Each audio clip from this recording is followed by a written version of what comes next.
Hello, everybody. Welcome back to a very exciting episode of Fanzone Debate. We're here at the final act.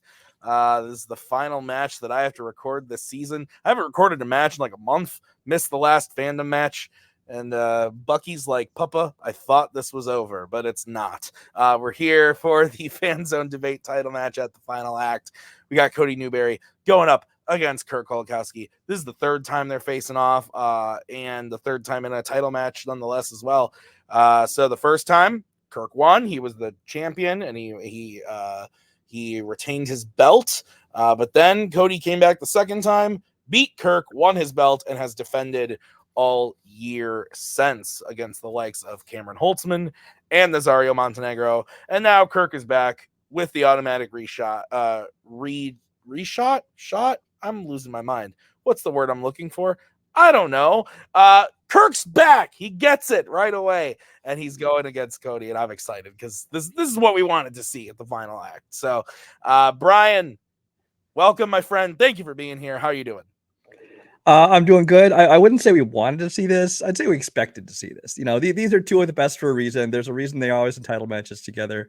I'm anticipating this match as well as dreading it because they're both, good debaters. They're very smart debaters. They can get very excited. They can also get very angry and indignant when you disagree with them. So we'll see who yells at who most this time. All right. And Mark, you are here as well. How are you doing, my friend? Doing good. I think it is the second time I've had to judge a Kirk Cody fight. And last one was okay, and I think both got angry at me at some point, and I had to deal with that. Yeah, it'll be interesting. Will me and Brian agree with each other? Will Brian and Mark agree with each other? Will I be the lone one out? Will me and Mark agree, and Brian will be on the outside? Mark's going to keep a streak going, I think. Yeah, I'm going to pick the loser. All right. Well, we're going to get into this. We're going to start by talking to the challenger, Mr. Kowalkowski. Kirk, we haven't seen you in a hot second, but you're back. Just because you haven't played doesn't mean you haven't been around here. You've been judging. You've been helping write questions. And now you're here to take on Cody once again. The last time you beat Cody, he lost months worth of sleep. I'm pretty sure his children didn't see him for weeks. But then he gained revenge, beat you. And now, did you lose sleep? Did you lose months of rest? And how do you feel going into this one against Cody today? No, I mean, last match, Cody definitely deserved to win. He earned that victory. I think I was just the point where, again, not taking anything away from him, but I was just kind of burnt out. And I just wasn't able to get myself back up to where I needed to be to compete with Cody. And that definitely showed in the match. So it's been nice to get a break. And when you told me my match was coming back up, I started getting nervous. Like, am I going to get back in that headspace? Am I going to be able to, get myself back in that zone I need to be in? And when with the green one opened, we picked categories, we saw the questions, we picked answers. As soon as that started happening, I felt those juices flowing again. I kind of felt myself getting back into that groove. So, and ever since then, I've been prepping, I've been getting ready, and I'm excited. I honestly can't think of a match that I've been more excited for than this one. So I can't guarantee I'm going to redeem myself for my last match with a victory, but I can definitely guarantee that I'm going to give a much better match to Cody, and it's going to be a much bigger fight. So good luck to him. If I win, I'm champion again. That's awesome. If not, I go back in the pool and I get to play a lot more and play a lot of different people. So that's exciting too. So I'm hoping to win. I want that belt back, but I'm comfortable with either result. That's a very good point. If you do not win today, you will be back in the pool and you will get to play a regular season next season, which that would be awesome too. So let's move over to the champion and talk to him as Bucky is losing his mind. Cody, I think Bucky, he might be cheering for you. He might be hungry. I don't know, but he's very excited. And are you excited, Cody? You're going up against Kirk. Like I said, first time. You called me on the telephone and you said, I'm sending someone to kill you. And I never want to watch a film with Rutger Hauer ever again. And then afterwards, then you end up and beat Kirk the second time. And so you've now held on to this belt. You beat Cameron, you beat Nazario, which I think those are some decent people to beat. I think Nazario especially was a really good match. That was a really fun match, and I think you showed your dominance there. How are you feeling going into the round number 3 with Kirk? Yeah, so I just wanted to make note to everybody that I care about this way more than Kirk because I lost sleep. He did not. But overall, no. I the last 3 title matches, I wouldn't say that I won walking away, but like I won 4-1. I think on all 3. I haven't had to like face really resistance. Even with Kirk, me and Kirk talk outside of this game, and we've both talked about like how that wasn't his best game. Like he was leaving body shots that I never thought would be open. And I was just able to take advantage the entire time. I expect a way different fight today. Me and Kirk are both kind of in the same headspace though. Win, lose, like if we win, awesome, we get to continue. Lose, I get to play regular season, which I haven't played since I got to play Kirk, and then I basically got really bright back into playing Kirk. I got like 1 match and then Kirk. So playing a regular season would be fun. But that makes no difference. Since the green room was set up, I have prepped. I am ready to roll. I've done everything I can. Just see what Kirk throws at me. But this should be a good fight. This should live up to expectations, I should say. I hope so. So guys, thanks for being here. Let's get into it. This is how it's going to work. So we are going to kick it off. Because this is a title match, there are 5 prep questions. 3 categories were drafted by the champion, 2 by the challenger. Cody elected to pick 2 categories in fandom, 1 in melee. Kirk, 1 of each. And so we are going to debate those questions tonight. And here's how it's going to go. They're each going to get 1 minute to open their arguments, followed by a 5-minute freeform, followed by a 1-minute closing. At the end of those debates, Mark, Brian, and I will write on our handy dandy boards who we think won the point. 2 out of 3 votes wins you a point, and first person to 4 points wins you the match. You can tell I haven't done that in a while. So guys, any questions as we get into the first question? 1 minute opening. Fuck off.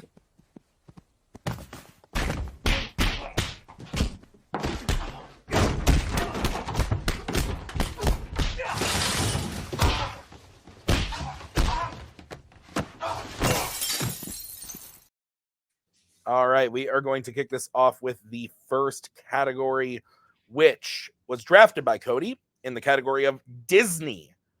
The question is, if you could live in the shoes of any 1988 to 2002 Disney animated character, who would it be? Cody, you're kicking this off because you drafted it. You have 1 minute to open your argument. When you start talking, I will come in to give you a 10-second warning when the time comes. So when I got this question, I thought the question was pretty rough because I was like, I don't want to live in any of these characters' shoes because normally bad things happen to them. Then I found one that was a slam dunk for me. I want to be the genie from Aladdin.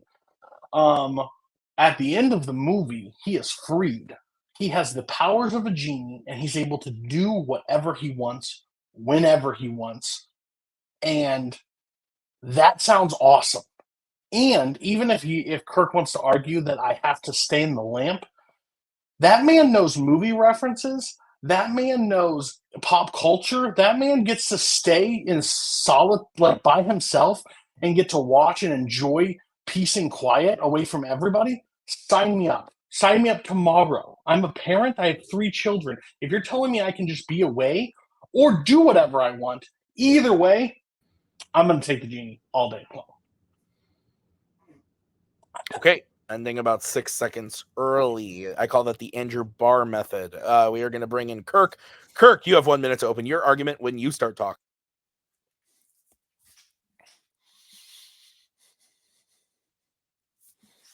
When the question dropped, like Cody, I kind of felt the same thing. I looked at the eligible movies, and I started by looking at the main characters. And it's nice to be a main character because you're center of attention. All the songs are about you. But also, it's hectic, it's stressful, it's dangerous. So I don't want to be into those people either. So I started looking at secondary characters, background characters, people who may not have as exciting lives, but also aren't. No one's trying to murder them. No one's putting a curse on you, or anything like that. You're just kind of living your life. And there's no one in any Disney movie that I would rather be, whose life I would rather have, than David from Lilo and Stitch. David lives in a tropical paradise. He has a cool, fun job. He spends all of his time on the beach, hanging out, surfing. The guy has an awesome outlook on life. He's happy. He's content. He's satisfied. He helps people feel that way. He helps people be happy, feel better about themselves. He's in a situation with a cool, hot lady who has a cool family. He's got cool friends, surrounded by a lot of cool stuff. So, yeah, David's the guy I want to be. All right, we don't even need to go on. I heard cool, hot lady. No, I'm just kidding. 5-minute free from when one of you starts talking. I will throw up the 1-minute warning when the time comes. If I feel like one of you is going on, or a point is going on for too long, I'm going to throw up the let's move on. And if you still annoy me, I'm going to throw up the let your opponent talk. Don't do that because it would be very upsetting to me. So, again, 5-minute free from when one of you starts talking. Cody, I was not expecting this argument. You have the phenomenal cosmic powers, and you choose the itty-bitty living space? That's why you took Genie? You could have picked any character and just, I'm going to go live in my basement and be okay. You chose the Genie, and you're going to limit him to that. No. Okay, you heard one side of the argument, not the other. That's okay. I'll clear you up. I'm going to choose the other side. That I am completely free and able to do whatever I want and go wherever I want and fly wherever I want and make anything appear however I want. That's the way to the world. You just took David and were you ever happy and you were excited about life and then you became a parent? You just took a parent with a blue alien that's going to destroy your house. You're now in charge of half the bills. You just became a surfer that has now got parenting responsibilities. You chose to be a parent. That's what he's going to do. He has to take care of Lilo. He's going to have to take care of Stitch. That sounds like it sucks. I wouldn't want that life. No, I think he loves that. I mean, you see those scenes in the movie where he's helping Nani and he's helping the family. He loves that. I think he's the type of guy who's going to be great at that. I think he'd be better at it than me. You were choosing the Genie. Okay, you want his powers? Okay, great. You have his powers. That's going to be really cool. You can do whatever you want for 100 years. 1,000 years, 10,000 years. But guess what? Eventually you're going to get bored and you live forever and you are alone. You have nobody with you because there are no other genies. You are by yourself. So that is going to suck eventually. Like, I mean, okay. You may have 1,000 great years, but you're going to have eternity to be by yourself and regret this decision. Okay. So one, it doesn't say how long we're in the shoes, but even then I'm okay with that. I get to live life. And I don't know if you know this, but the Genie talks to humans. He talks to Aladdin. He knows everybody else around. He can befriend other people. Like, that's the power of the Genie. Genie's able to build friendships and now go across the world and do whatever he wants. You said this. David looks great. David enjoys this life. David is happy. Bro, you're in David's shoes. Kirk may not be happy. When that giant Stitch ball rips out your plumbing and you're going to have to pay for the plumbing because the Galactic Alliance ain't coming down to repair it. You have intruders from outer space coming to stop in your house. He just wants to surf and twirl fire, and now he no longer can do that because he is dad mode, and dad mode sucks. He's not dad mode. He hasn't entered that phase of the relationship, but he has an awesome cool pet. He's made new friends. He's friends with like the galactic government, with the Men in Black. He has all that stuff. When did he befriend them? In the movie, when did he befriend them? At the end, the whole family does. So if that does happen, if Stitch is going to destroy stuff, guess what? The Men in Black don't want the world to know about that. The intergalactic aliens don't want to know about that. So that's going to be covered. Trust me, I'm insured. Okay. You talk about, Genie can go and make friends. And guess what? Have you ever seen a vampire movie? You get to watch them all die. Everybody that you feel bonds relationship are all going to die. And then eventually you will just be alone in the world and in the universe. It's going to have a very sad existence. Listen, David, anywhere you put him in his life, I'm going to be happy. You know, if he's on the beach, if he's with his friends and family, his cool girlfriend, doing his cool fire trolling job, I'm happy no matter what. It's going to be a great time. Genie is a nightmare existence. Okay, what you're saying, that's fine. If that's what your belief is. This is me in the shoes. I love to be alone. I enjoy being alone. How old So are you, let me be 32. Let me be the genie. Let me fly around. And guess what? When people start croaking, guess what? I'm going to France. Guess what? I'm going to Canada. I'm not staying in one location because I don't have to. I get to go to every Red Sox game I want and watch above Fenway Park because I'm the genie. Guess what? World Series can come to me because guess what? I can grant them. I have unlimited powers because I have that ability. I have that ability to just make everything my dreams. You pick David. Even if the Galactic Alliance is going to replace your cost, we all know how it works in America. And in Hawaii, where it's even more expensive, they're going to rip out the plumbing. It's going to be 7 to 30 days before they fix that plumbing. You're a miserable human being. And Stitch, I'm sorry. Ohana means family. No, Ohana means don't rip out my flooring, you moron. I'm fine with the family. It's going to be covered. No one's going to want the alien to be seen, so it's good. The damage will be covered. You talk about you can go anywhere you want. You still have to live in it. I'm where I want to be. I don't have to go anywhere I want. I'm in a tropical paradise. You think one of the places you're going to want to see is a tropical paradise? I live Hope there. you enjoyed Typhoon. Every day. They can hit your island. And you say you like being alone. You're 32 years old. Tell me when you're a million years old if you still like being alone. Sign me up. Your attitude is going to change. Pretty much, you're going to be a very different guy, a very different attitude. I hope you like volcanoes. Dead when the Red I Sox hope you like volcanoes when Donnie's ash. What? Okay, Kirk, you get to close first. You have 1 minute when you start talking.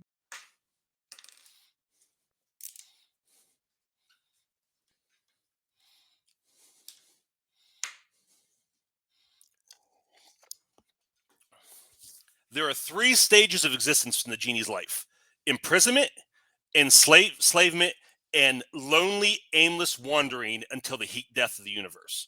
Those are the 3 options you have with the genie. You drop me in any point in David's life, I'm going to be happy. I'm going to be satisfied in my life where I'm at, on the beach with my new friends, my awesome new pet, my new alien friends, my new government friends. Cody wants to talk about volcanoes. I'm under the protection of the intergalactic government. If natural disaster comes, guess who's getting pulled out of there and going to be safe first? Me, because of my connections to Stitch and the aliens. So David's life is great. Genie will be great for a little bit of time in the grand scheme of things. We're talking eternity. It's an unnatural existence. David is a human being who has people who love him, who loves people, and who's going to have a great natural life. Genie, I don't want that existence. I don't want to be around forever. That's a nightmare to me. Time. Okay, we're going to move over to Cody. Cody, you have 1 minute when you start talking. Well, his belief is the only aliens out there are the ones that are going to help him. What about the people that want to come take out Stitch? Now he puts his family in danger. David is the free-loving surfer guy when he's not tied down to a family. Now he's tied down to a family. Now, guess what? Someone's going to have to get a 9 to 5, David. That fire twirling's not what's paying the bills anymore. We got Stitch tearing shit up. We got Lilo eating all the peanut butter. You got to get out there. And you're living on an island with water all around you, with wait until Stitch falls in the water and dies. Now you got to deal with the kid forever. Volcanoes. I can move around, go wherever I want. Hell, I can sit there for a whole year and just watch whatever movies I want. I have all the freedom in the world. You're saying a sad existence. That's fine. I don't know how long this lives, but if I'm living in the shoes for a time, I want freedom to be able to do whatever I want and be able to create whatever I want. And with the genie, I have that unlimited power. If my friends are in danger, I can pull them out of danger. Anything like that, I have the ability because I'm the genie. I don't want to be a dad again. cut that out for your kids. I don't want to be a I hope his kids are sitting around watching this. I'll send it to my wife right now. I love my kids. Oh my god. You like volcanoes?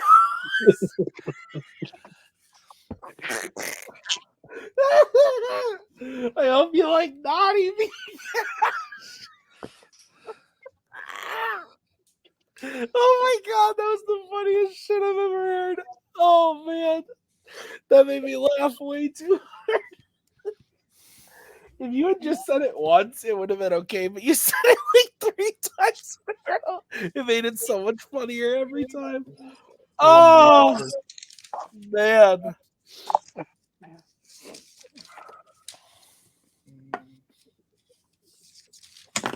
Okay.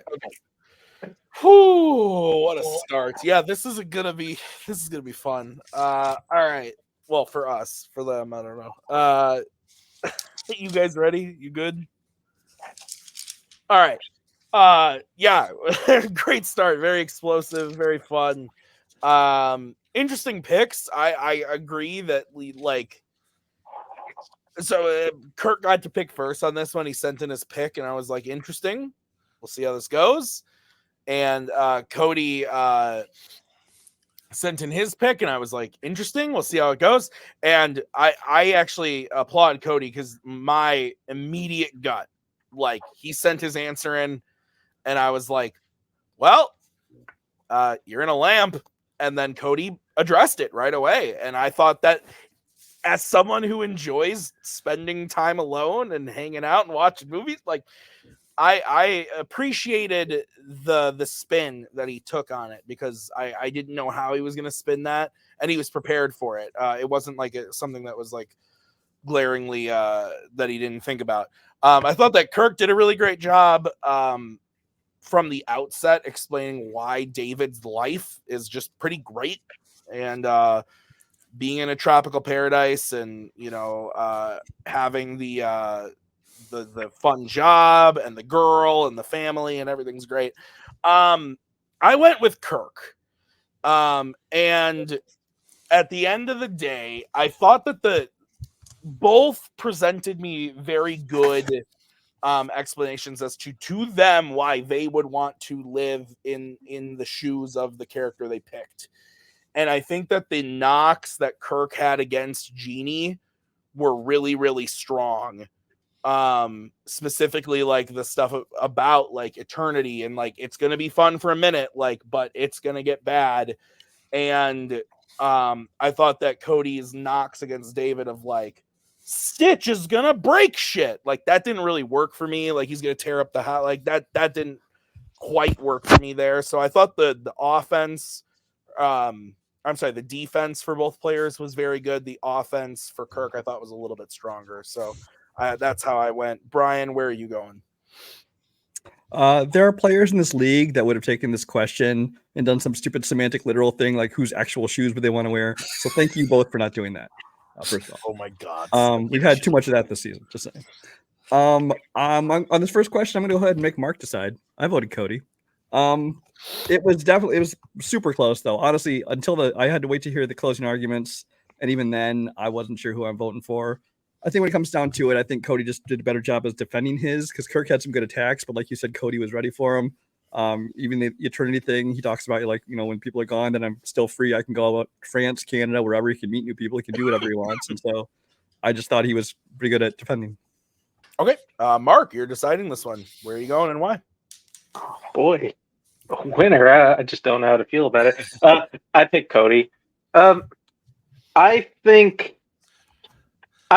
think Kirk made the exact argument that you would make to, at least against the Genie, because the living forever thing is probably going to get old eventually. Although I think Cody, did a good job of painting a picture of David's life is completely different after the movie, and it probably kind of sucks, and it's just going to get worse over time. And then in his closing, he also kind of made a decent argument that Kirk couldn't fight him on, of you being able to basically make the world how you want it if you're the Genie, since you have these powers. Like, I think that was at least the clincher for me at the end. All right. So Cody wins the first point. We are going to move on to the next question in the category of directors. The question is, who is the weakest character in a Kurosawa film?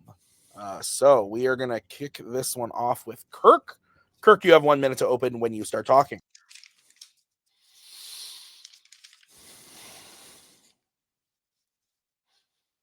It's a tough question, because when you're dealing with somebody like Kurosawa, one of the all-time great directors and screenwriters, who just creates so many great characters, find a weak character in his filmography is tough. So what you have to do is go back to his wartime era, when he basically didn't have control of his movies. During that time, during the war, Japan took over the movie industry, basically, and forced filmmakers like Kurosawa to make propaganda films. And so I went with one of those movies, a movie called The Most Beautiful. It's about a group of women who are working at a factory to help the war effort. The character I chose named Watanabe. She's a group leader. She is not a real person. She is designed to be the perfect Japanese wartime citizen. Her first thing she does is ask for an increase in their work because they're not doing enough to help. And it just goes from there. She has all her feelings, all her emotions, all her relationship, all her decision making have to do with being the best Japanese citizen possible, real person.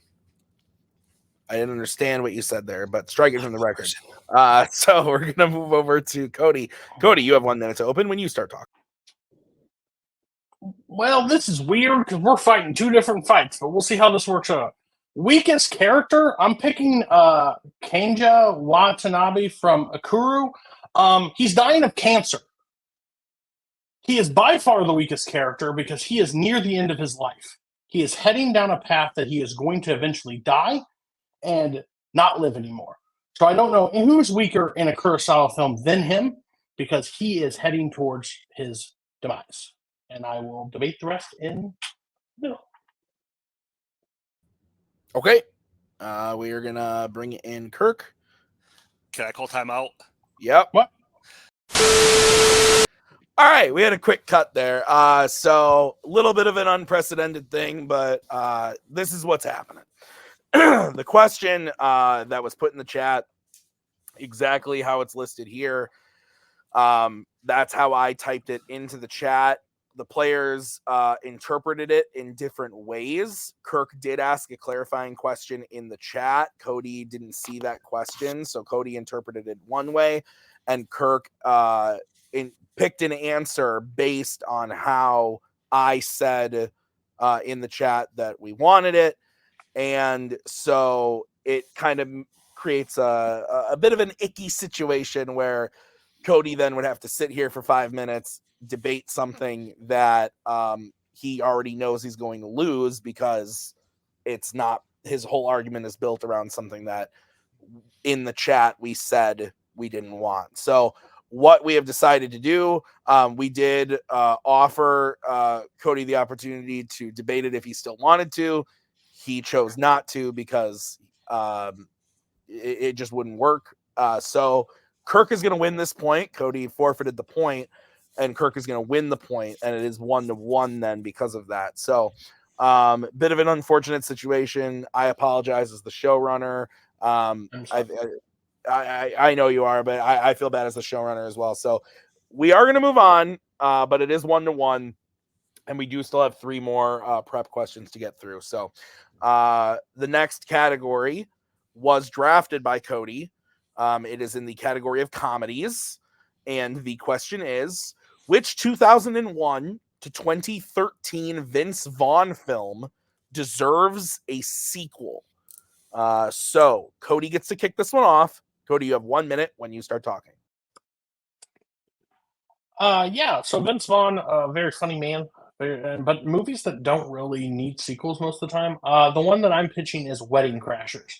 The way I'm going to pitch it is it's years after the film. Vince Vaughn has a family.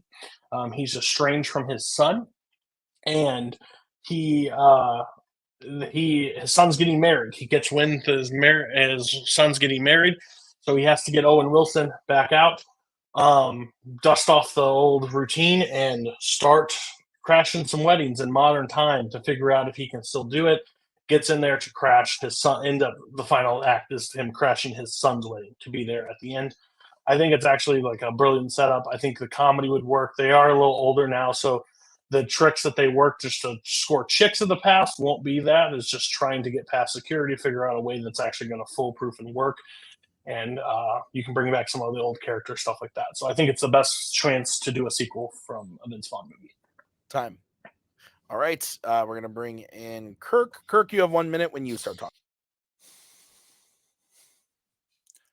The movie I picked is Made, starring Jon Favreau and Vince Vaughn. I picked this movie because a lot of Vince Vaughn's comedies from this era, a lot of comedies in general, are very situational based, very locked into what they are as a one shot, and don't have very much place to go from there. I picked Made because this is a movie that is much more character driven, based on these characters and their relationship. The situation is there and it's entertaining and it's funny, but they are not so drilled into it that they can't do something else and move on from here. The other reason I picked it is because at the end of the movie, a new story begins. The movie ends, spoiler alert, with Jon Favreau taking custody of his ex-girlfriend's daughter, and he and Vince Vaughn are going to raise her together. So I think this movie starts at a point, or my Made ends at a point where you're curious to see what happens next. I'd love to see, 20 some years later, where these characters are, where that newfound family situation has gone, and I think it'll be a great sequel. Time. Okay. So Made, Wedding Crashers, 5-minute freeform when one of you starts talking.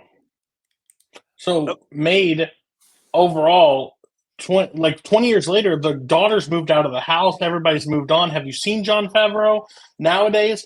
Like that, these young, boxer, con men money laundering is going to look real awkward, especially when we jump 6 months later and to see them getting their life back on track and becoming the homebodies and becoming the family. Now you want to do 20 years later where they don't look. It looks like 40 years have passed. Looks like 40 years have passed. I'm just being honest with you. I love the fact that you're saying they're too old for my movie and my story. When I just said Jon Favreau. Jon Favreau. Okay, well, either way, I mean, they're all older. When your movie, the entire premise of your movie is how sad and pathetic Wedding Crashing is. They use terms like childish, juvenile, pathetic in the movie. They talk about how Vince Vaughn and Owen Wilson are too old to be doing that. And that was 20 years ago. And you want them to bring them back after learning how sad and pathetic Wedding Crashing was. You want them to be Wedding Crashers again.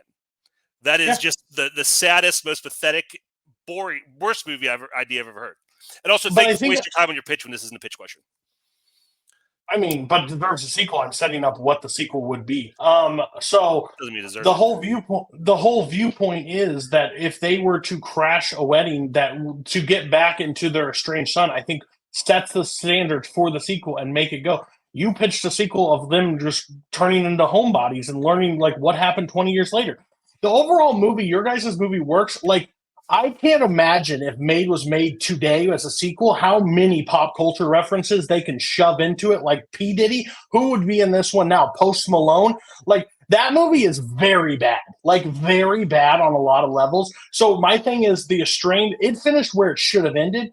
I'm saying Wedding Crashers, they did it to try to score chicks and do that thing, but now to be older and try to blend in with the family elements and to be the older situations seems like it would work really fun. And the situational comedy of them not doing it for years and having to get back into it, I think would be hilarious. Getting thrown out, getting caught in different ways, and then finally having to show up with their sons, I think is a brilliant setup. Yeah, old men getting back into Wedding Crasher after 20 years. That's going to be a lot of fun to watch. Yeah. My story is organic. Your story, everything about your movie is just about Wedding Crashing. That's all it is. There's nothing else. And it's all about how bad Wedding Crashing really is. You don't want to be a Wedding Crasher. My movie, it's like I said, it's an organic story because you can take these characters out of, you don't have to have P. Diddy, you don't have to bring any characters back. It could be a new story. You can put them back in that crime element, wherever that, maybe the daughter is a criminal now, whatever. But it's not, I didn't say anything about, I didn't do a pitch. This isn't a pitch code. You're trying to make this a pitch question. It's not. I didn't pitch anything. It's a story about where they've gone. My movie ends and you see why, what, there's more story to be told here. Your story is finished. They're done. They were Wedding Crashers. Now they're not Wedding Crashers. I don't want to see them Wedding Crashers anymore. I want to see what my guys have done. I want to see how their family relationship has gone. Are they still criminals? What's the dynamic between? There's a really cool dynamic between Vince Vaughn and the daughter in that movie. They're real aggressive towards each other. How has that developed? How's that going? There's so many places for my story to go. Yours just more Wedding Crashing, but they're old now, so it's sadder. So your movie, both of our movies end where they is. So there's no sequels even needed. Your movie doesn't have a spot because Vince Vaughn and them had a great relationship when she was young, and now she's older. Guess what? She's moved out. She's probably got a family, and they probably don't even see each other. Maybe Thanksgiving. what concept are you doing? She this was 98. Now it's 2023. She has clearly moved on with her life. She will not be in the picture. If Jon Favreau and Vince Vaughn are still living together and like raising a kid and they just keep adopting, cool. I can't wait to watch Instant Family 3 with this group. It doesn't work. Your family didn't work as the two people didn't work as con men in this. They got found out in every aspect that they ever attempted to do money laundering and anything. 6 months later, they clean up their life and they're talking about boarding school at the end of the movie. And now you want to see them back into a family element? No, I want to pitch a movie with Vince Vaughn because I could pitch Cheaper by the Dozen with Vince Vaughn and Owen Wilson from that movie. I don't want that. I want to take the elements of Wedding Crasher and move it to modern time with 2023 and have that fun comedy screwball back in, but in a different twist. I think it works perfectly. Right. You're the only one that doesn't want to see it because you don't like to laugh at movies. Okay, you got to talk. Okay, all right. First of all, you're throwing all these things out. I did not pitch anything. You're making up a pitch for a movie. You're not. This is not what's the best pitch. It's what deserves a sequel. Mine is the more organically sequel. You just said yourself. You said both our movies end and neither deserves a sequel. That came out of your mouth. You said that. I admit that. You admit that. I did not. Your movie is just. It's over. It's done. There's nothing else to it. There's nothing else to it. Strike it from the record. We're gonna go to Kirk. Kirk, you have 1 minute to close when you start talking.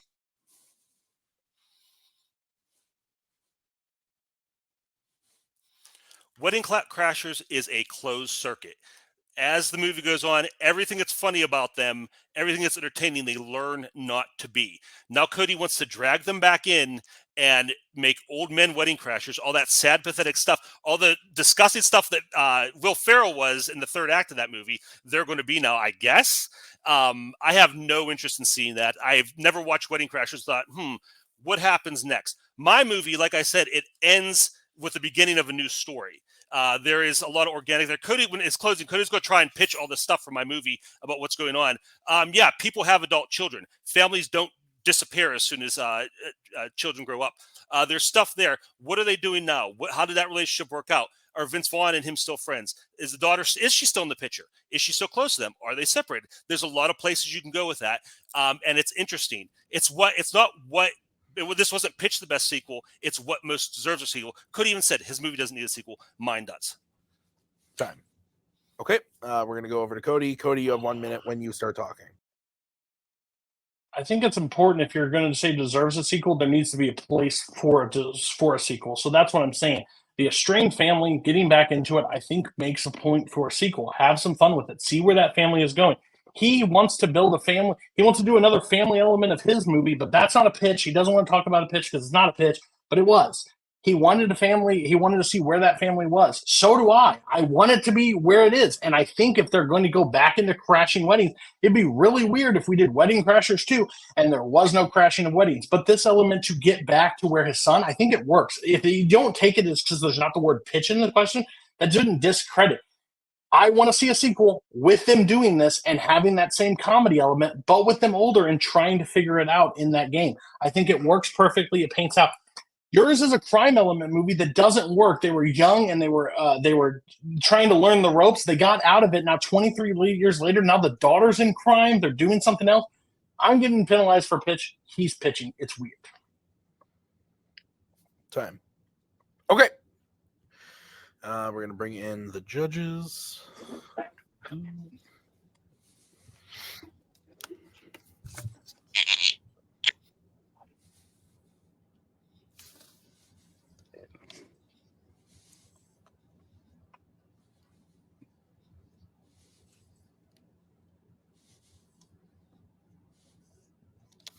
All right. You guys ready? Okay.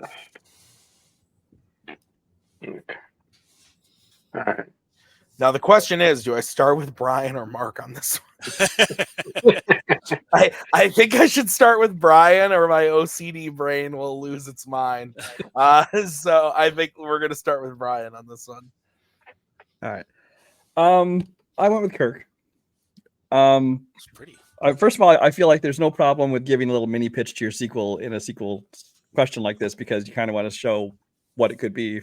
So I had no problem with that, but I just think Kirk did a better job explaining how his is it's a little more open to so many more possibilities. Wedding Crashers 2, you're kind of tied down to a certain kind of, like you said, situational comedy, a certain theme to it. So I think has a little bit more possibilities.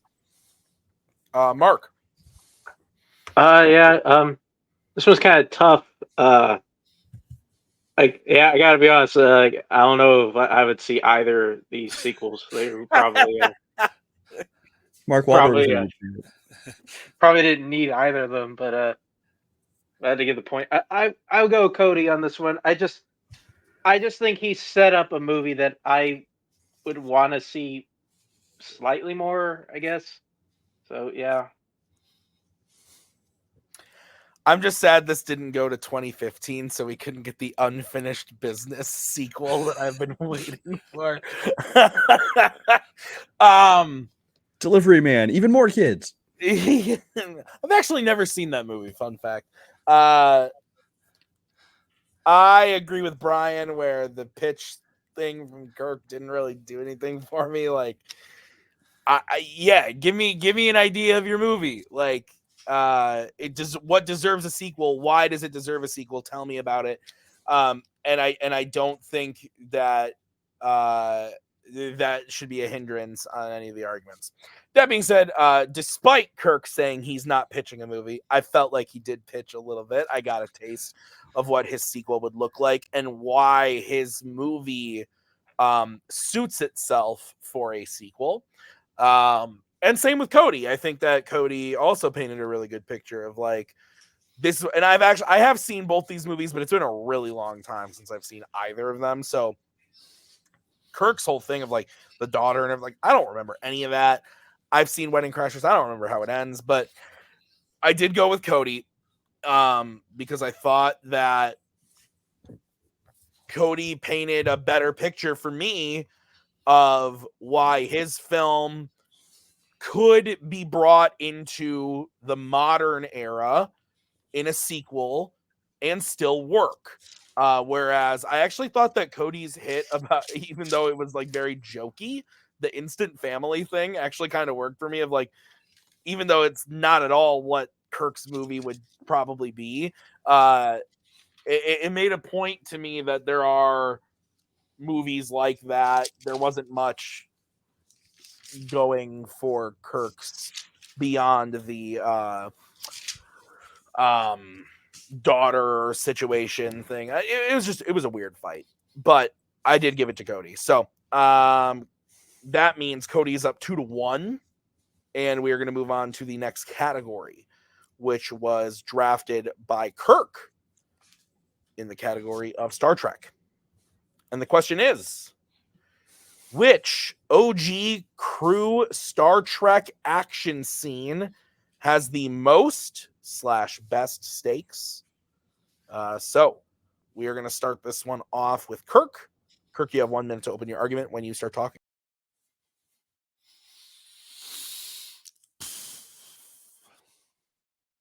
I chose the space battle at the end of Star Trek VI, The Undiscovered Country, between the Enterprise and later the Excelsior, with General Chang's cloaked bird of prey. I chose this because this has stakes on different levels. They are trying to get to the peace conference with the Klingons to stop the assassination of the Chancellor. Whether or not that happens has a lot of consequences. First of all, the continued existence of the Klingon race. Their planet is about to die. They need help from the Federation to survive. So you have that galactic, cosmic threat that you need in the Star Wars movie, story-wise, or Star Trek movie. Two, you have Kirk and the crew's legacy. This is their last voyage. They're stepping down after this. How are they going to be remembered? Are they going to be remembered as heroes, or will they be remembered as traitors and murderers? And will Kirk be remembered for his bigotry against the Klingons? So there's personal stakes with these characters.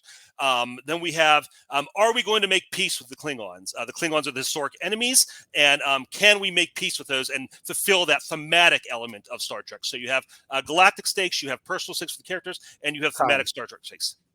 Star Trek stakes. Strike it from the record. We're going to bring in Cody. Cody, you have 1 minute when you start talking. Yeah, I picked the crew stopping Khan at the end of Wrath of Khan. Basically, this has the massive stakes because if Khan survives, Khan is going to possess the Genesis device, where basically can destroy planets and create new planets on top of their remains. It is said throughout the movie that if the whole plan of Genesis is to point it towards lifeless planets or lifeless moons, and they ask the question, what if it's pointed in the wrong, like where the thing is, it's going to be gone. Instead of like biblical times, it's not 7 days, it's 7 minutes. That he'll be able to wipe out everybody. So if Kirk and them are not able to start Khan, it doesn't matter about the Klingons, the Romulans, the Borg, it doesn't matter who they are. Everyone will be eliminated from it because he would be in possession of the most powerful weapon in the galaxy, and they're able to stop him. So biggest stakes by far. Okay. So Undiscovered Country, Wrath of Khan, 5-minute freeform when one of you starts talking. Cody, can I start by asking you a question? Nope, I don't answer questions. I answer the question on the screen. What's All up? right. Well, here's what I'll tell you. I'll answer the question I'm going to ask. What happens if Khan has a Genesis device? We don't know. It's not established. How can it be No, the it best? No, it's not. How can it be It's the best established. stakes? All we know is he has Genesis. Never says what he's going to do with it. Most likely what he's going to do is go back to the barren planet he was on that has no life on it, that's safe to set off Genesis, and set it off there. It's also established within the movie that Genesis is dangerous in anybody's hands. The scientists don't want Starfleet to have it. So it really doesn't matter that Khan has it. It's dangerous for anybody, and that's verified in the third movie. You see, it's just dangerous for anybody. So how can they be the best stakes when you don't even really know what the stakes are? The stakes aren't established. We just know bad guy has thing, and that's it. They're established in the movie because they pointed out pretty clear what will happen. Is If anybody does towards it, a life, yeah, is Khan going to do that? Is Khan going to point to a lifeless planet? Or like yes, probably. Planet? Yeah, No. most likely. So Khan is a madman that wants power for everything. So he can be able to eliminate any of his targets whenever he wants at any point. So if somebody fights or stands against him, he would do that. That's an easy question. Your question doesn't even make sense. We're talking about the legacy of Kirk and stuff. Please, like no one cares about that. That's not a stake. That's not even You don't like big. Star Trek. That's just Okay. can I talk? That's a PR move for the thing. But your situation is if the Klingons don't reach peace, guess what? They're kaput over anyways. Or if they don't want to meet peace, they're already trying to make side deals throughout that entire movie to try with the Romulans, everybody like, hey, I need somebody because they're running out of resources. They need somebody to come out. So if they don't meet peace, they will come right back into the Federation and get peace at the end because they need it to end. If it starts a war between the Federation and them, it is over in days. It's not months, years, it's over. It is specifically said in the movie that Chang's faction, the faction he is running, they would rather die fighting than make peace. So there's no second chance. It's stupid, but that's what's going to happen. That's the stakes of the movie. Okay. But if the Klingons disappear, what changes? What changes? Nothing. Okay. They're just an entire civilization of people dies. Okay. And that goes to my other stakes. Yeah. Okay. That's the thing. You sound like Kirk at the beginning, his racism. The Klingons are the one race that it's okay to be prejudiced against. The whole thing about Star Trek is, and I know you don't like Star Trek, so you don't care, but this doesn't apply to you. But the whole thing about Star Trek is making peace, building bridges, new life, new civilizations. The Klingons are the last other. They're the last race that we can be prejudiced against. And that's what the stake here is, ending that at the end of the story, at the end of the that's what it does. Star Trek teaches morals. You're absolutely right. I'm glad you understand Star Trek so well. But that's just one of the things. If Khan beats the Enterprise, he has a battle damaged science ship with an inexperienced crew. How far do you think that guy's getting? And if you're talking about who has weapons, if Chang wins the battle, he has a bird of prey that can fire when cloaked that nobody knows about. Okay. So our belief out there is if Khan gets a nuclear warhead, he's got a bad ship, no one will be damaged. Kirk's just believing the good old Khan that fought and tried to kill Kirk this entire movie and kill other crew members. That's the wrong Khan. He just needs this one weapon. He's going to go back to his planet. He's going to make life. And then he's going to say, hey, I'm not using the Genesis planet. I promise I'm not. Please. And congratulations. The Federation versus Klingon? Well, guess what? There's another Star Trek episode. If it ain't the Romulans, then it's the Klingons. If it ain't the Klingons, it's another race. It's the Borg. It's every other character. They have to have somebody to fight with. And guess what? If the Klingons do not reach peace, well, that's really stupid on their part because guess what? Their planet is dying. They're trying to cut. Yes, it is. Because they're trying to cut deals. Because if they don't, this is why your stakes don't make sense. If they don't meet stakes, if they don't make the stakes at the end of the movie, guess what happens? They'll die out. They have to make space. Is the stakes. You are right. And if the Klingon disappear, if the Klingons disappear, guess what? The Romulans are there. They don't care. They hate them the entire series. Now they care. Please get off. Cody, You I love get Worf in Next Generation. What does it matter? Get out of here. I love how you say that this is just another Star Trek episode because it's Yes. Klingons. Your stakes are stop bad guy from getting thing. That's every Star Trek episode. They can eliminate planets. They can eliminate planets. Are you kidding me? There is one. The only thing that even mentioned that he might do is when he has Chekhov under mental control. Chekhov says he tells the doctor that he's going to take the Genesis device to study on City Alpha 5, Khan's planet. That is the only thing that's even said out loud that Khan is considering. That planet is lifeless. Okay. Kirk. What? You're talking about planets getting civilization getting wiped out. He's probably going to put it on if he gets far enough. What? You're talking about the Klingons being eliminated. I'm talking about he's going to study what he can do with Genesis, and you're trusting the bad guy to not eliminate every planet that stands against him. That makes no sense. You're worried about one planet and one race. I'm worried about the entire galaxy that he can wipe out whenever he wants. Hey, Cody, you're going to close first on this Star Trek question. You got 1 minute to close your argument when you start talking. So Kirk even said it's planned in the movie that he is going to go take this warhead that can literally destroy planets, not just Klingons, planets, back to study it.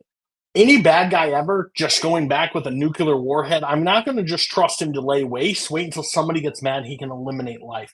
Genesis shouldn't be in the hands of anybody, but the worst person it should be in the hands of is Khan. Your guys' peace treaty is important in the terms of Star Trek because they want to end the racism between Klingon and the Federation. I get all that. That makes perfect sense to me. But the problem is, they're all of you on their last leg. They have to make the peace deal even if they don't like the Federation. So they're going to make the peace deal. If your movie ended without the peace deal, guess what happens? 5 years later, maybe even a year later, they're going to come back to the table and negotiate because they're running out of resources and time. He doesn't try to just cut deals with the Federation. He tries to cut deals with every person, the Romulans, everyone, to try to get this people out. So I'd rather cut another deal than have Khan have a nuke. Time. Okay. We're going to move over to Kirk. Kirk, you have 1 minute to close when you start talking. Cody's entire argument is based on assumption of what Khan's going to do with the warhead, assumption of what the Klingons are going to do. He has no basis for any of that. I am talking about what's established in the movie. How can stakes be the best if they're not established? We don't know what Khan's going to do. We know he has a dilapidated ship and an inexperienced crew. Don't know if he's going to get that far. Khan has a super weapon. My guy has a super weapon. Bird of prey that can fire when cloaked. He didn't say anything about the legacy aspect of my stakes because I think he just said I don't care because he doesn't like Star Trek. I guess it's okay for an entire race of people to die if their leaders are stupid, which is what Cody said. And again, it specifically said that if Chang and his people win, they are going to basically commit suicide as a race, as a people. That is established with my movie. Cody's making up other stuff because he wants to. My movie has the most stakes that's quantifiable on different levels, as I've established, and they are well established, and you know what's happening within the film. Time. Okay. Really good fight. Really good. I appreciate you guys being patient with me. Fantastic.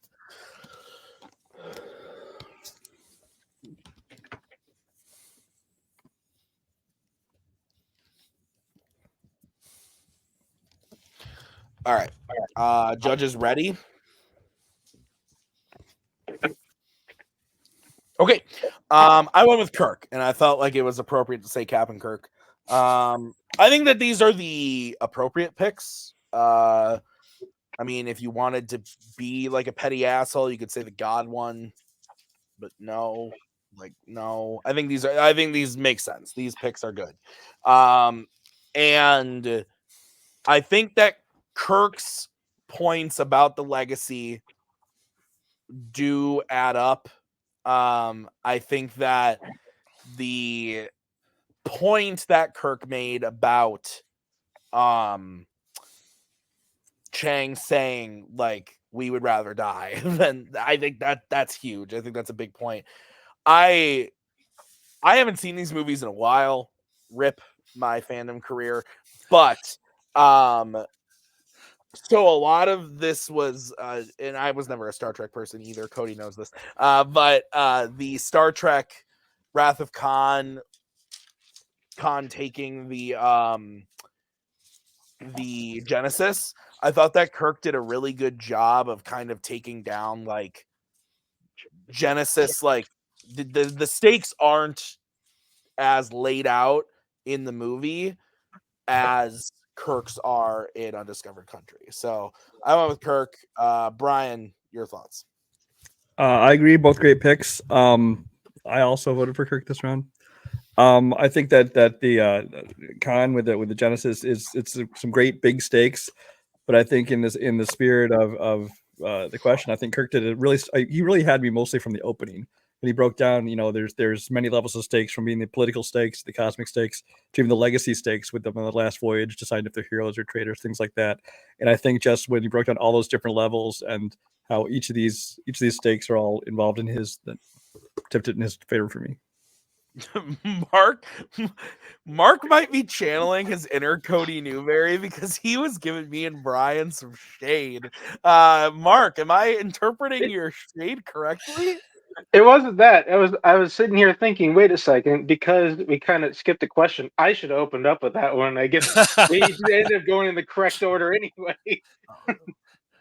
but no, I picked Kirk. Like it was good, sweet.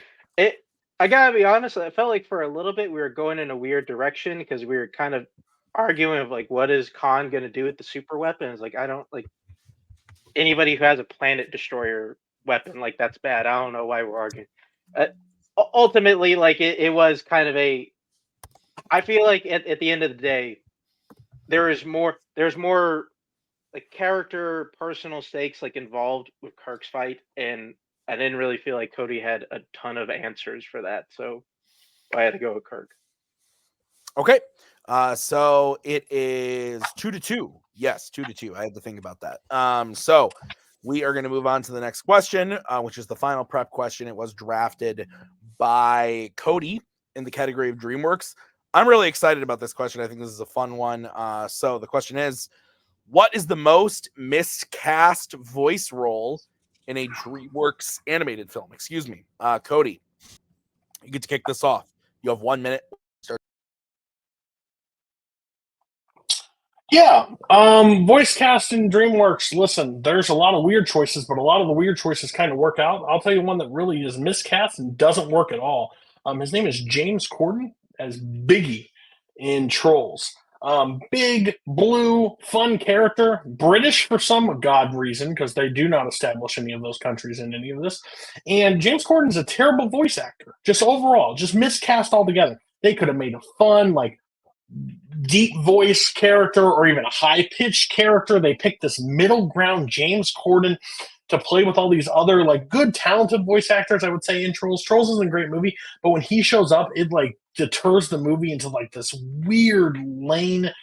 I understand everybody needs a paycheck, but goddamn, like James Corden, like should not have accepted this role. One, they shouldn't even thought about him for the role. He doesn't play any of the characters, any of the beats right. He's supposed to be happy. He sounds confused. He's supposed to be sad. He seems happy. It's just, he's terrible miscasting. James Corden. Okay. So we'll move over to Kirk. Kirk, you have 1 minute when you start talking.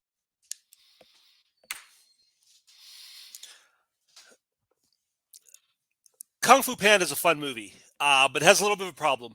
The problem is that there are several characters. The movie takes place in ancient China, and there are several characters who are voice cast by Westerners playing these Chinese characters. For the most part, it's done respectfully and well, and it's not like offensive or bad, or it's you buy those characters. The one very egregious exception is Seth Rogen as Mantis, and not only is he playing a Chinese character, but he's representing something very specific within Chinese culture.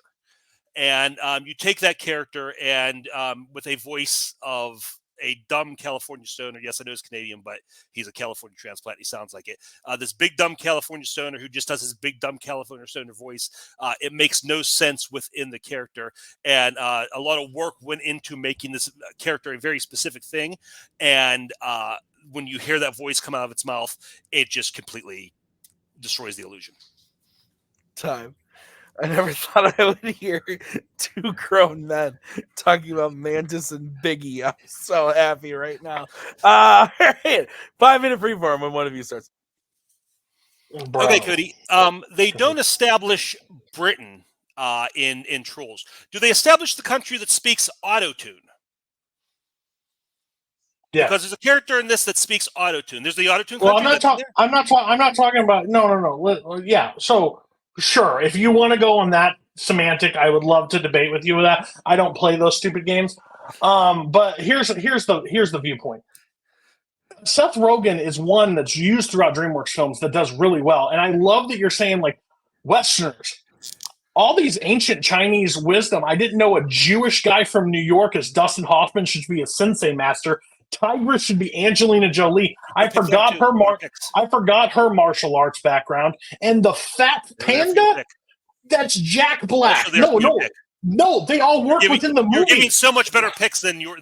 No, they all work within the movie. That's the whole point of Kung Fu Panda. It's a silly it's a silly movie about martial arts where the people that are not typical to play it, and him having that voice actually hands to comedic elements throughout the entire film. You're just the one that says, "Oh, I wanted somebody that art and kung fu into it." That doesn't make any sense. What are you doing? You hear Dustin Hoffman, you don't think, "Oh, that's Dustin Hoffman." You hear Angelina. Yes, you do. No, you don't. You hear Seth Rogen, you hear, you know it's Seth Rogen instantly. Okay. And yes, it is a silly movie, but the martial arts are treated pretty seriously. The animators studied that martial arts. They made each character. Their fighting style match the animal fighting style of their name, and I did a little research into that, and let me give you some keywords that describe the Mantis fighting style. You ready? Aggressiveness, precision, speed. Yeah. Do you think of any of those things when you hear Seth Rogen's voice? I don't think so.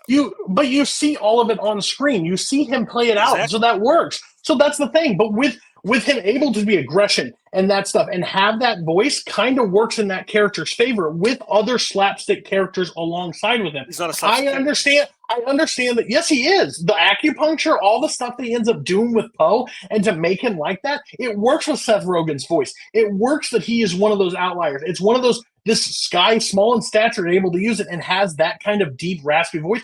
He should have also been played by Biggie, the different character than James Corden. James Corden just is this character that doesn't know what he's supposed to be in a movie that is pretty clear. You just have to be cotton candy. You have to be overly obnoxious, sweet, and he doesn't do any of that. He seems like he's half asleep behind the wheel of what he's doing.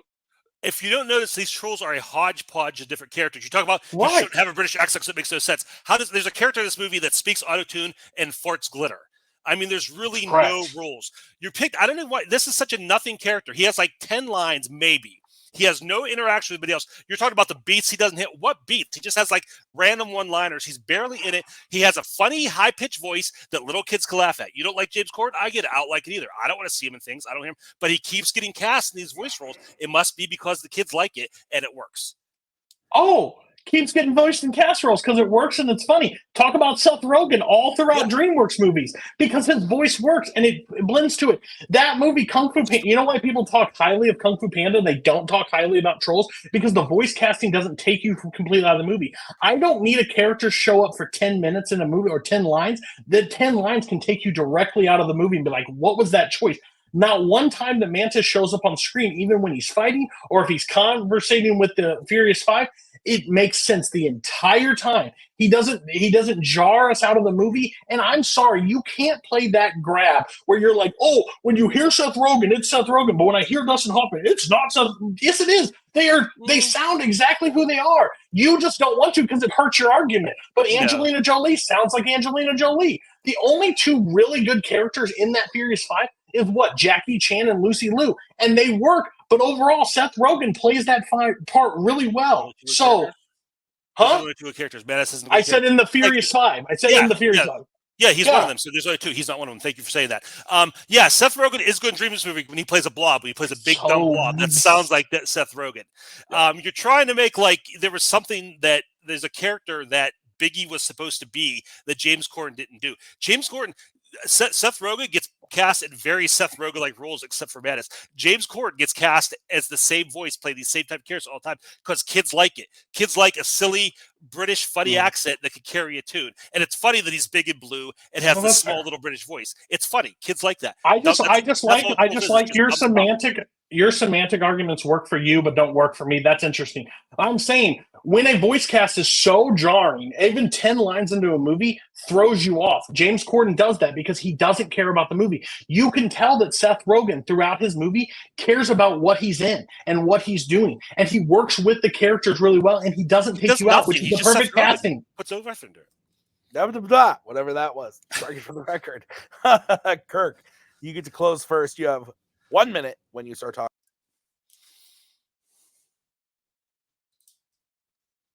When I say to you, Biggie the Troll, does that put any expectations in your head?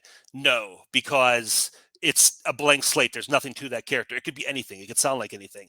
When I say Mantis-style Kung Fu Master, does that put some expectations in your head, some ideas?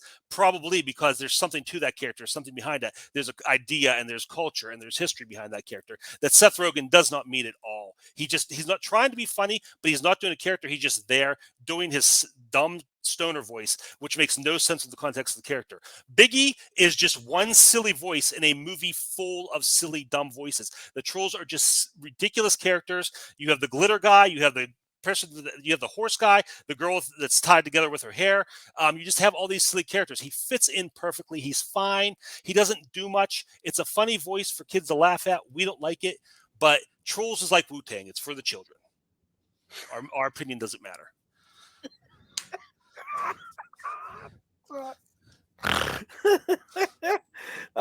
Cody, you have 1 minute to close when you start talking.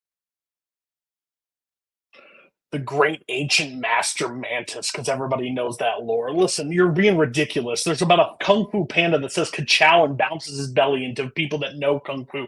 This movie doesn't need to have great martial art background. Seth Rogen's character works into it and works with an entire group of characters and doesn't stand out, which makes his character work. His voice is able to have you laughing and enjoy. Biggie, at the end of the day, regardless if you like Trolls, I understand it's weird and there's silly things that happen. When he doesn't even match the silly of the movie and doesn't match those characters, it's weird. He has the one British accent through the movie. It stands out like a sore thumb, and he sounds like he's half asleep when he's introducing this character. That should really be funny when he pops up because he has such few lines, but they like hand him the punchline and it falls flat every time. That's a bad miscasting. Seth Rogen is successful in all DreamWorks films because he is able to show that inflection and be able to draw that character. He does that so well, and that you're just misguided. Remember when the Trolls broke Hollywood by being released on digital during COVID? That was the third one in theaters. Well, I should watch myself. Payson's backstage. I don't want to talk about movies in theaters. Don't want to get a rise on a Payson. Sorry, Payson. My bad. On a completely separate note, Payson writes a review for Trolls 3, right? And is like, saw this in a theater by myself. Motherfucker, me too. And it was just as weird. It was bizarre, man. Very trippy. Okay.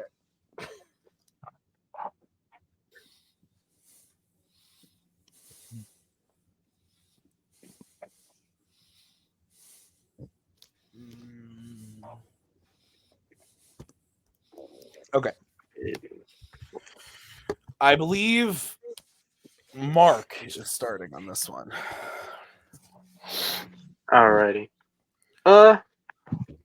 Yeah, this was an interesting question. Like, there's a lot of different ways you can go with it, and I mean, I think Tim said it perfectly. We had two grown men argue about two like just weird DreamWorks characters in this kids movie. I ended up leaning towards Cody.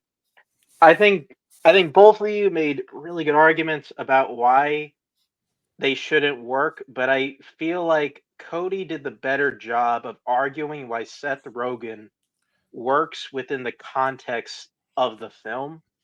and how like there is a lot of like weird comedy elements, and like you don't really think about because it's Seth Rogen, you don't really think about it too much. It doesn't really throw you off. I think those hits, I think I think those hits, I think, more established Seth Rogen in his film than James Corden is established in Trolls. Okay. I disagree. I went with Kirk. Sorry, Mark, but I don't think this is like a total wash on Cody. I don't want to say that because I think that, like, obviously, like, Cody's the champ. He brings a lot of good points to every fight he fights. But Mark saying, like, oh, like, Cody was able to defend, like, Seth Rogen and Kung Fu Panda because it just, like, works. And I'm like, Kirk did that very well for Trolls for me. There's a character who speaks auto-tune. There's like all these characters are wild, crazy. Who cares if he's British? And the whole thing that Kirk painted the picture really well for me of like, let me rewind a little bit. I think both defense was fine. Cody saying that like Biggie being like James Corden random like guy, the jokes don't land, they hand him the punchlines that don't land, that doesn't work. Okay. Kirk, Mantis is this master, like, sure, okay. Like, whatever. Like, fine. I just thought that Kirk's like attack on Biggie of being like, he's one character in a sea of characters that is just goofy. So you're going to hire James Corden, fine. Like, that doesn't matter. That's not miscast. It's just a goofiness in the sea of goofiness. And I feel like the attack on Mantis just wasn't the same there for me personally. Like, I just disagree like with Mark on that one. So I went with Kirk. And that means Brian is deciding this one. Yeah, Mark's right. It's Cody. I feel like I wasn't that impressed with either argument's offense as to why theirs was the most miscast. I mean, there were decent arguments, but nothing that really swayed me.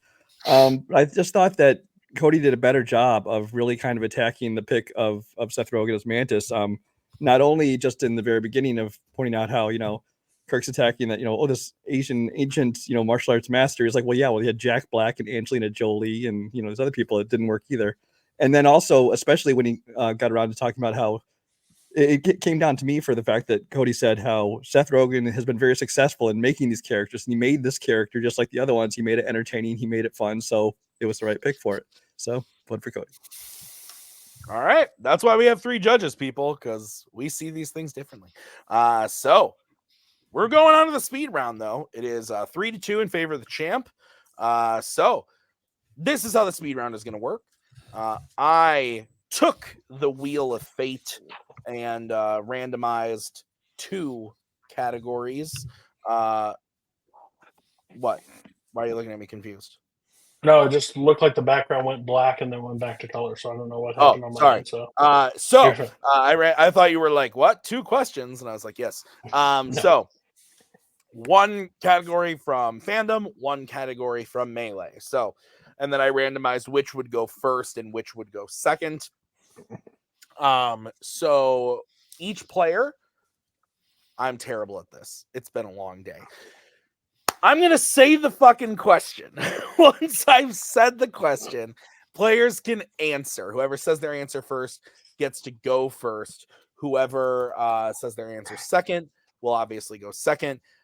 Each player will have 45 seconds to open or start their argument or respond to the first player, and then 30 seconds to close or respond, or however you want to see it. 45, then 30. Any questions about how this is going to go? Okay. No. So the side of Fanzone that was drafted first was Melee, Warzone, Melee. And the category that was randomized was action adventure. The question is, which action film should be rebooted? Which action film should be rebooted?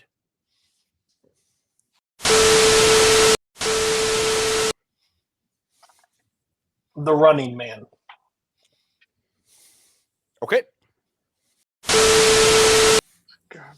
I'm going to go Lady Snowblood. Sure. All right. So we've got Lady Snowblood. Is that correct? Yes. And The Running Man. Mm-hmm. So Cody, you picked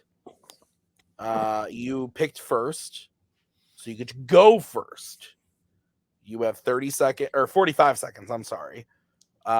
When you start talking, I will stay on screen to give you a 10-second warning.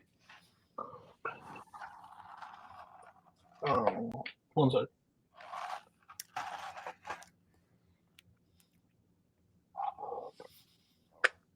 Okay, I went with The Running Man because I think The Running Man, when it came out in 1987, was an interesting concept.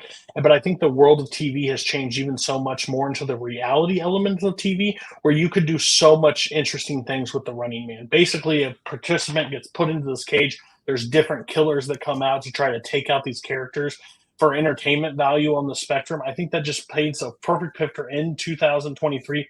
I think you could also have great, fun character actors to come play along with that. I don't want to use The Rock, but somebody that can stand against those foes of the comedic professionals. I think the visuals and the overall game can be increased from back then. You can still do a lot of the practical effects that they did back then. Lady Slowblood, what I'm looking for, very highly regarded movie, doesn't really need to be touched, and kind of Kill Bill vibes. Kill Bill vibes. Strike it from the record. Dang. Kirk, 45 seconds. Lady Snowblood is a movie that is not very well known in America. It has a very small audience. I think it's something you could take and build off of. It's a story about vengeance. It's great martial arts action. You get a modern martial arts director to do a lot of really cool things with it. You get a really cool strong female character to play that, actress to play that. And you can go all different places with that. It's just a great, dirty, violent revenge story.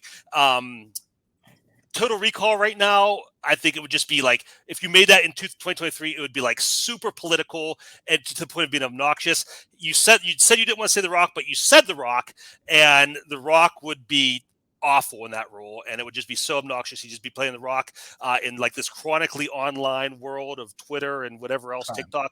I don't want it. TikTok, strike it from the record. Cody, 30 seconds. Not knowing a lot about Lady Slowblood, you did pitch Kill Bill, which was really interesting. I think of a gritty action martial art movie. If people haven't seen this movie, why don't they just go watch that movie instead of rebooting something that a lot of people haven't seen? You're trying to switch TikTok and everything into that. I didn't pitch Total Recall. I pitched The Running Man, and I think Running Man has that element of building different killers coming out of the gates, storming down different people, killing them out. I wouldn't make it political. I would just make it inside this game of it happened in 2019. When the original story, I think it could tell in 2023. 2023, striking from the record. Kirk, 30 seconds.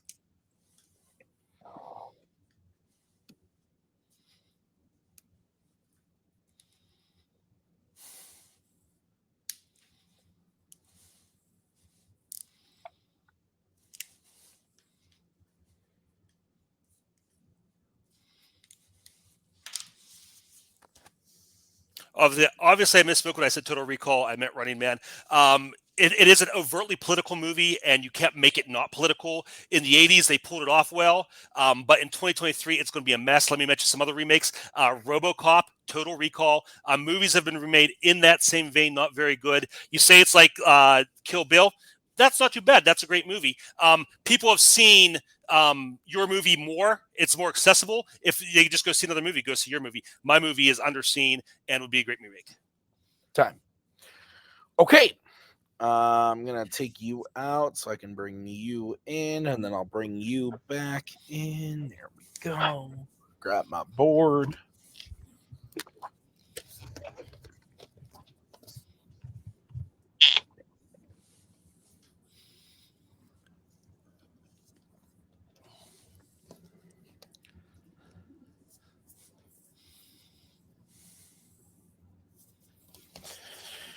All right. I don't even remember where the fuck we are. Are we at Brian? Yeah. Yeah. Okay. Go ahead, Brian. Oh, it's Mark ready. I'm sorry. Okay. I'm good. I was ready. Okay. Go ahead, Brian. I had it written down already. You're good. I had it written down. Go. I went with Captain Cody Crunch. I think that he, I think that the best thing he did was when he was talking about Kirk's movie and said how if a lot of people have not seen that movie, they should just go and watch that movie. There's no reason to remake it if people should go see the original to start with. And actually, Kirk kind of echoed that at the end of his closing statement when he said that people should watch his movie. So I went with Cody on this. Mark. Yeah, slightly offside. Went with Kirk. I feel like Kirk had like this kind of throw-in point of at least like bringing examples of his movies that are kind of similar to Running Man. They remade today, kind of didn't work, and then he brought up I don't know. I kind of do subscribe at least to the bit of like it's a lesser known movie, like it should be remade just to, like so get a bigger audience. So I kind of leaned with Kirk on that one. I hate this. So I went with Kirk. I thought Kirk's last 30 seconds was really, really strong. I thought all of Cody's was really strong. This was close, but I thought that Kirk's last 30 seconds was really good. And Brian said that was a detriment to him. It was a positive for me of bringing up, like Mark said, Total Recall, RoboCop, like other movies in the same vein with these political things that would be a mess and didn't really work in the modern era. And the biggest thing of that chunk that Kirk said was that people still watch The Running Man. The Running Man is still something that works today when you watch it. But Lady Snowblood could be remade and be hit. So we are tied up 3-3, right? Yes, 3-3. Yep. And we're moving on to the final question. This was in the world of fandom. The category that was randomized was DC, the worlds of DC. Which one is that? That's non-DCEU. Right? Everything DC. Okay.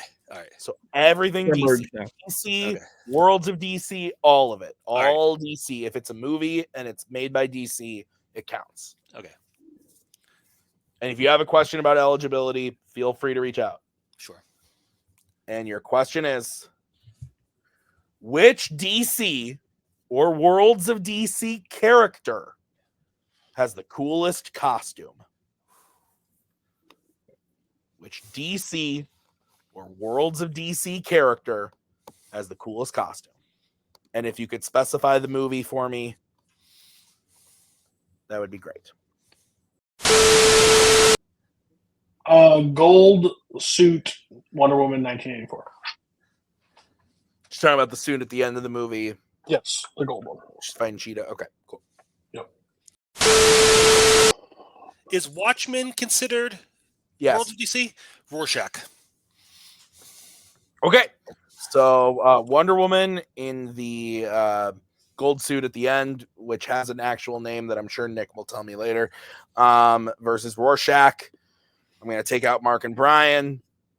Same rules as the last fight, except, Cody, you are starting. So, Cody, 45 seconds whenever you start talking.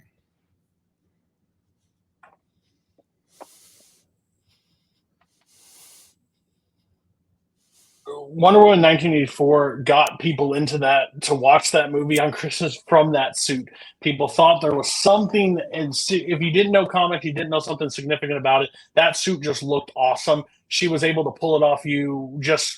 I hope that's just the original Wonder Woman suit going forward. I think it's absolutely thrilling. Has the wings, has everything attached to it, full armor, just her ready for battle with her shield and lasso. I think it's just an absolute perfect Rorschach. Flipping Spider-Man noir, like a top hat, a face that melts down. Like I don't understand what the absolute cool situation. His voice is cool. What he delivers is cool as a character, but that suit doesn't do anything for him to make him that exciting or cool. Menacing, not cool. I almost said you didn't have to have me strike anything. Not cool. Striking for the record. Kirk, 45 seconds.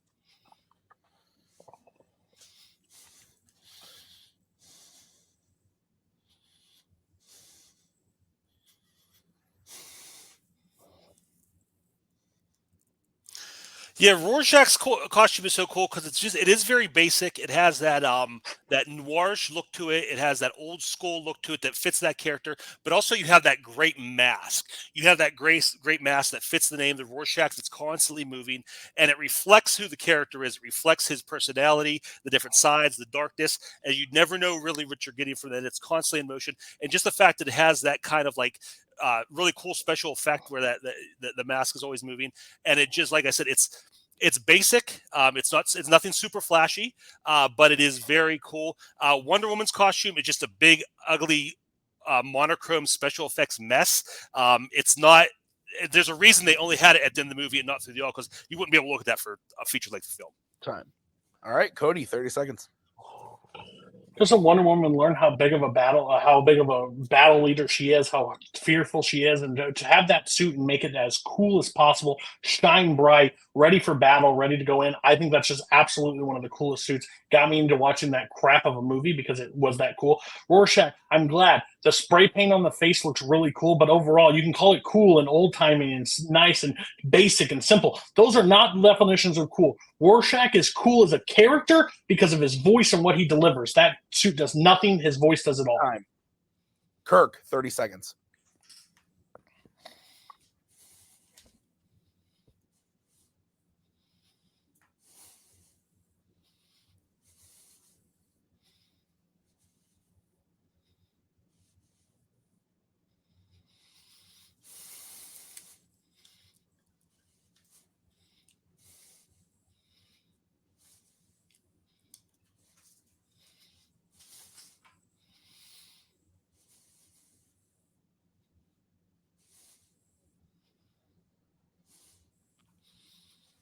Cody's bringing up character moments about Wonder Woman that have to do with the suit and the story around it. That doesn't have anything to do with the suit itself. The suit itself, like I said, is really basic. It's not using the comics much, not using movies much for a reason. It's not that cool. It's just a big metal suit of armor, basically.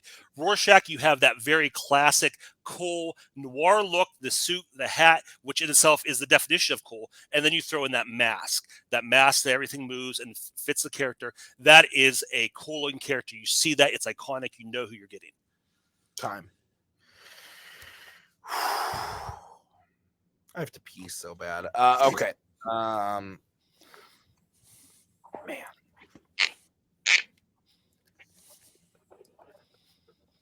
Whew. Good game, Cody. See how this goes.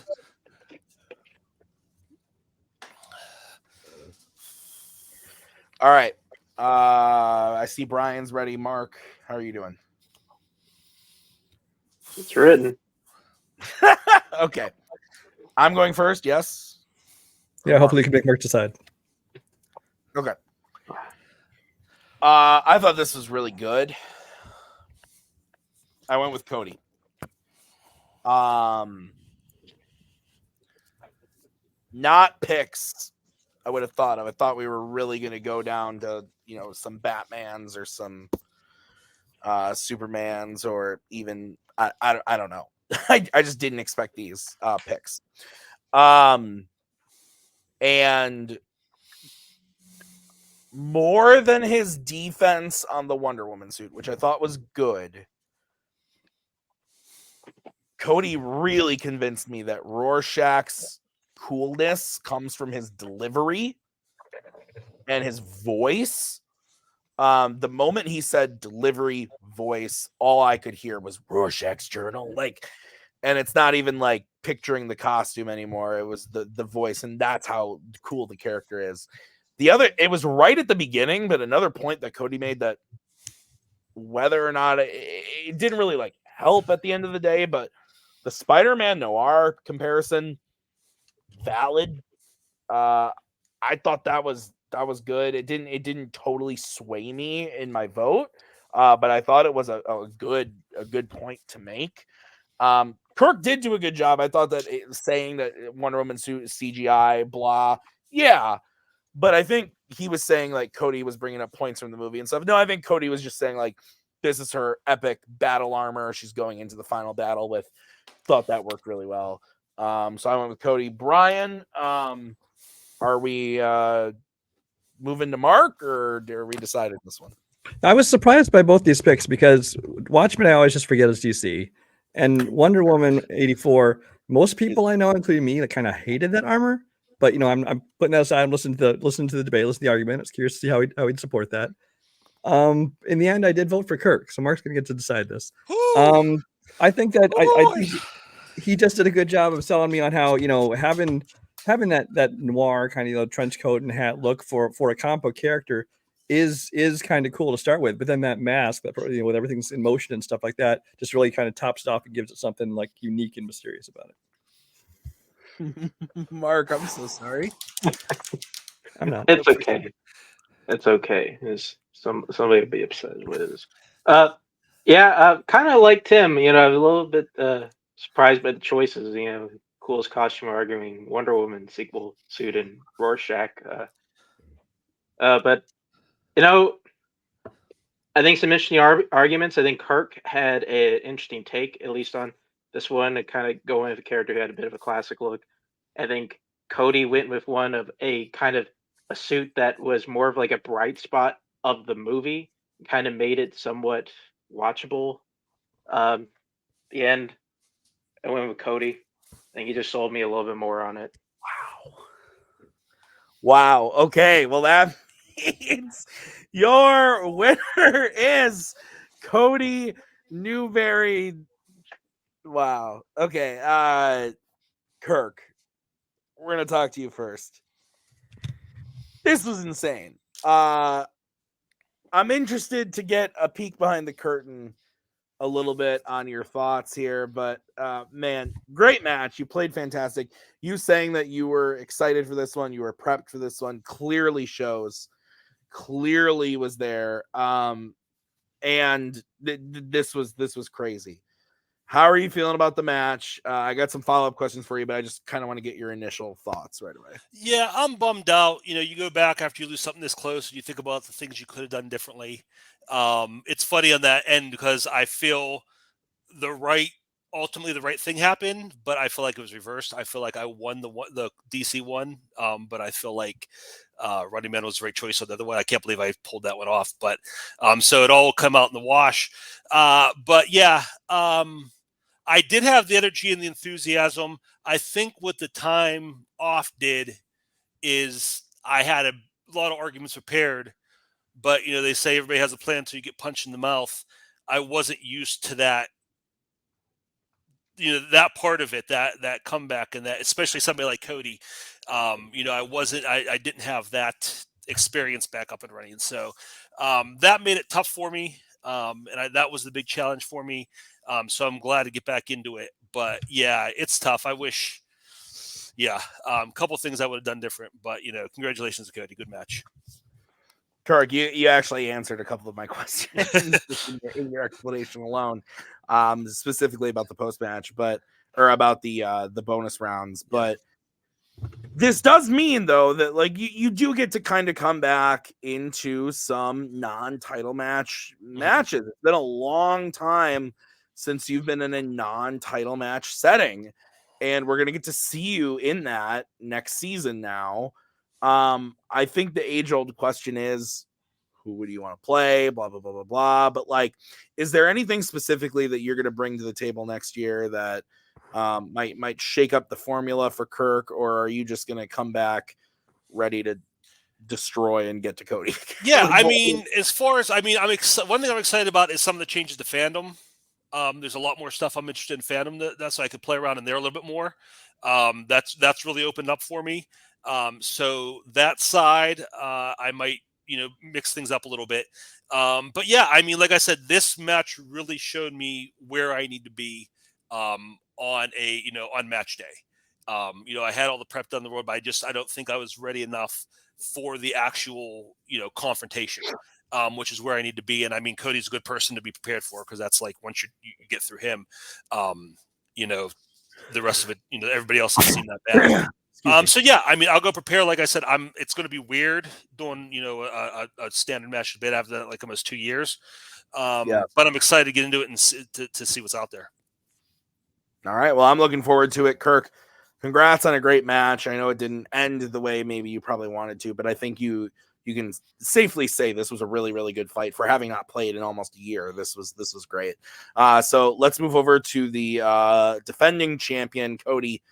Cody, you looked like all hope was lost there at the end. Brian turns his board. It says Kirk.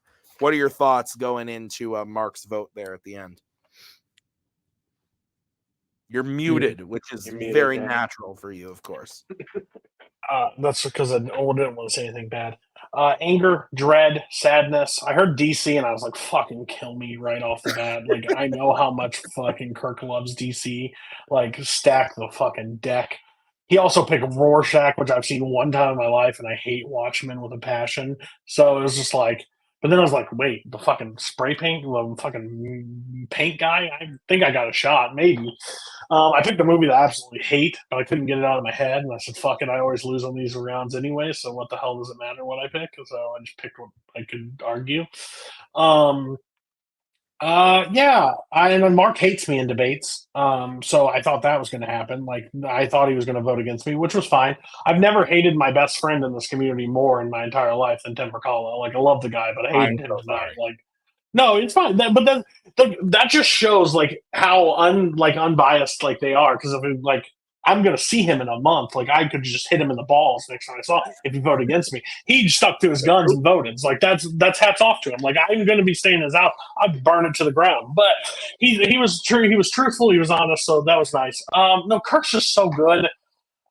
Me and him are both just. He got into like we'll have to talk to him after the match. He went straight Koho tonight on a few questions, like full on like semantics, like weird like jazz. And I know he's probably seen it work with Koho and me, and he just tried to use it. It was something I did not foresee. I saw him getting like back against the wall pressure, but I did not see the Koho jabs that were about to come flying out of him. So hats off. He kept me on my toes. I swore up and down. I was like, I have Running Man. I think that's a strong one. It's really bad when you go into a debate like this and you're confident on every answer you have. Like with every answer that you have and you're that confident, it's about to punch you right in the face. Like I had a guy that had like a nuclear weapon that can just eliminate planets left, right, and center, and he's like a peace treaty. Like I was like, this is easy. Nope, never as easy as you find. Yeah, but man, what a fight! What a fight! 2 hours of us here, like. There's some things that we even dropped a question. Like I dropped a question because I was a flipping moron that didn't hear clarification. Yeah. So no, I mean Kirk. I'll see Kirk again, but like, God, I hope it's fucking months away. I hope somebody just beats him. I hope Brian comes back and beats him. Like that would be let that happen. Like that would be fun. But man, it was. I never felt confident the entire round, and I felt super confident entering, and never felt after that first question. Cody, I mean, you kind of said it that you think you're going to see Kirk again, but someone could show up. It could be a Brian, could be a Bill. Who are your prospects? Who are you thinking you're going to see at this next title match? Because now you've been the champion. You've played in title matches basically all season. You played one match at the beginning of the year against Koho in the contender match, and then you got your shot and won the title, and now you've had it all year. Going into next year, are you going to be a champion for a full year? Who are you thinking you're going up against? Like, what are your thoughts? So my generic answer is I want to play somebody new. I always want to just play somebody I haven't played. I think the game of Fandom, Fanzone is changing very much next season with these new categories and stuff that's could just have to be picked in normal rounds and now we thought the questions were hard. Kirk had a hard decision picking action adventure this time around. God, wait until these new categories come in. You're never going to be able to pick anything that you ever wanted. Like they're all like all these new things are coming into there might have sci-fi balancing. That's fair. Yeah, like all these sci-fi things, like, oh God, you'll never be able to pick anything. But no, like I've heard it from his mouth numerous times that he would like to give it a go again. I would like Brian Michaels in this league. I think Brian would be very good at this. I mean, he sees the worst and he sees the best. So if anything, he can fine tune his way to help with arguments. I think he'd be really good. Bill would be chaotic as fuck. That'd be fun. But I still think like until the group below the group that has challenged before take it as serious as the group ahead, they'll never reach that peak. Like, as much as I like other debaters and they have good records, unless you reach Jacoby, Amaru, Bill, Nazar, the people that fight really hard and prep really hard and don't come in here and be like, I don't really care if I win or lose, you're never going to reach the top. Like, we're going to give it our go every time we're here. So I'm pissed that Kirk gets to play regular matches, but I'm kind of happy that I get a title. Like, it's a love and hate thing, but yeah. I was a little worried that you were never going to be able to watch a DC or Arnold Schwarzenegger film again. But yeah, no, it worked out for you tonight, Cody. Not watching that blood bullshit movie. I'll promise you that. I'll never watch that. Lady Blood. Fucking no. Fuck you. No. All right. Cody, congrats on the win. We'll see you next season. Let's get some final thoughts from Mark first. Yeah, this was as advertised. I mean, ended up going to the final bonus question. Came down to the last vote.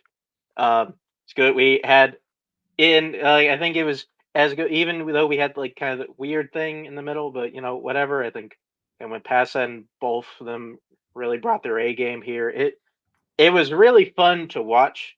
As far as the I guess like the first spectator's perspective, like I'm really glad I was be here, and yeah. Kirk going back into just playing a bunch of matches is going to hone more skills, and then Cody's just going to wait and grind and create more dumb strength categories for people to have to build off of. It's gonna, we'll be in for something next year. Brian, final thoughts from you? Yeah, no, this is exactly what we expected. Like you said, like Mark just said, you went to all 7 questions, went to the last vote and last question. I didn't expect any different. I think I'm glad that the Kurosawa thing didn't really come into play, although I think even Cody probably thought he was going to lose that point anyway, just because Kirk is so knowledgeable about Kurosawa. He probably would have had the advantage going into that. I would like to point out that 5 of the 6 got argued, went to split decisions. Mark was never in the minority. He was it was always me or Tim that were the odd man out. Just like to say congratulations, Mark, for once. But yeah, no, this is great. This is not the last time we're going to see these two debate. Let's be honest. Yeah, the only thing that could stop them is if somebody like came back and fought them, right, Brian? Like you? I think I'm good at debate. I don't know if I'm championship match good, but we'll see. What, you don't want to come? I think you could get there. You're coming back though, right, Brian? I'm hoping to. I haven't been added to the roster as far as I know. So no, you're definitely added to the roster. You're playing next season for sure. Mark, are you going to jump in, or are you just going to keep judging like this? We'll see. I will say it helps when Fandom adds things like Die Hard and Bad Boys. That lures me back. You know what else helps in the fandom ring of things is when Middle Earth is there, because I'm probably going to use it as a strength when I start debating again next season, because I think I'm going to come back and debate next season, because I'm sick of watching Cody sit here with the belt, sick of watching Kirk coming back. I'm over it. I want to play Brian. I want to play Mark. I actually don't even care if I win, but I'm going to come back and debate next season. We're going to have a judges league and all of us. Yeah, that's fine. We can do that. I'm coming back. Brian's coming back. Mark's maybe going to play. It's going to be a lot of fun. Fanzone's going to blow up next season. I'm looking forward to it. Lots of new categories, lots of fun stuff. We'll see you guys next time with more Fanzone debate. And obviously, this is part of the final act.